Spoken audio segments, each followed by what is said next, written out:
Today we're going to talk about my top 5 tactile switches. Pay attention because some of these will completely take you by surprise. This is because 2025 has been the most revolutionary year for tactiles ever. The Mulberry is a big reason why. These are totally unique switches that feature a metal stem insert that fundamentally transforms the typing experience. With a 47-gram actuation and 55-gram bottom out force, the Mulberries hit the sweet spot in the medium weight category. The tactile bump is quite pronounced, and the extended 20mm spring delivers a snappier typing feel. But the highlight here is obviously the metal stem insert. This clever design fundamentally transforms the bottom out experience. With each keystroke, you get a bright and sharp metallic sound, but at the same time, there's virtually no top out sound when using these switches. The top out is silenced through the use of cutouts, resulting in an exceptionally clean sound signature with pure metallic clacks when bottoming out. Here's the sound test.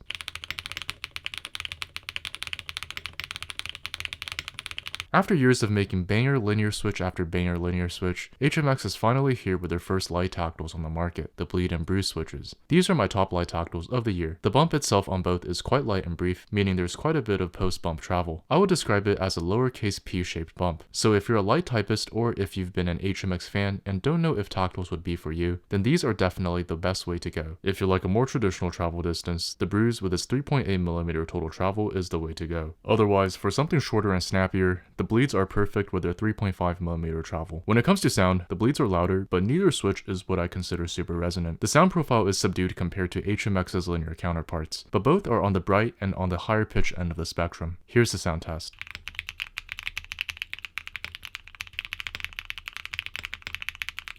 Holy Pandas hold a legendary status in the keyboard community, and they're still a solid choice today, especially when you get them at the right price. These are high-pitched, hyper-tactile switches known for their smoothness. Inver has done an impressive job with the factory lube, making them ready to use right out of the box. They feature a nice, large, round bump that starts right at the top, producing an awesome clacky sound on the bottom out. And they have a very binary feel to them, like flicking a stiff light switch on and off. Now here's the thing about pricing. At Milktooth, we sell Holy Pandas at around 70 cents per switch instead of 120 at drop. That's 47% savings. Plus, you get free shipping on orders over $49, and you can buy them in smaller, more flexible packs of 10. If you like a high-pitched sound profile and aggressive tactility, Holy Pandas are worth it, just not at inflated prices. Here's the sound test.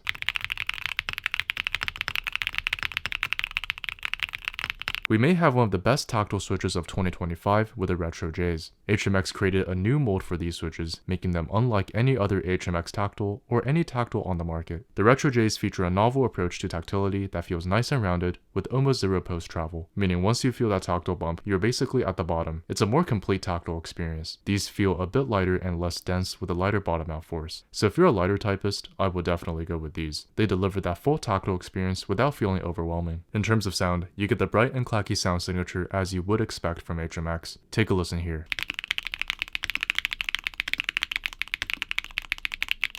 But without a doubt, there's one switch that set the tone for 2025, these Gadaron tie bars. This might be the most groundbreaking tactile switch I've ever used. The goal behind this switch was to remove any linear travel whatsoever. Typically with tactile switches, there's either some linear pre-travel or post-travel. The Type R eliminates this completely. It's a 100% pure tactile switch. The tactile bump is medium strong, pronounced but not overly sharp. After a certain point in the tactile bump, your fingers almost plunge down on their own. With a 58-gram bottom out, these are squarely in the medium weight category. The Type Rs also have a total travel distance of just 3mm, making them one of the shortest travel switches available. This reduced travel took a little while to get used to, but the Type R is absolutely worth trying out, with many suggesting this is the tactile switch to get this year, and I fully agree. The Type Rs have also inspired many switches this year, including the Retro J's we just talked about. The sound profile is quite bright, but the sound is more subdued than the Retro J's, for example. Here's the sound test.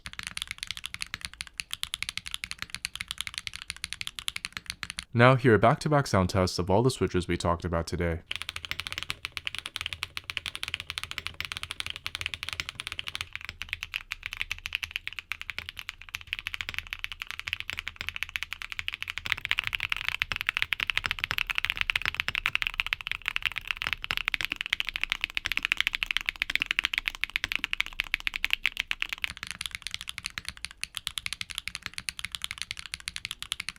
But if you want to learn more about my favorite tactile switches of the year, the Type Rs, watch this video here. For now, thank you so much for watching, and I'll see you guys in the next one.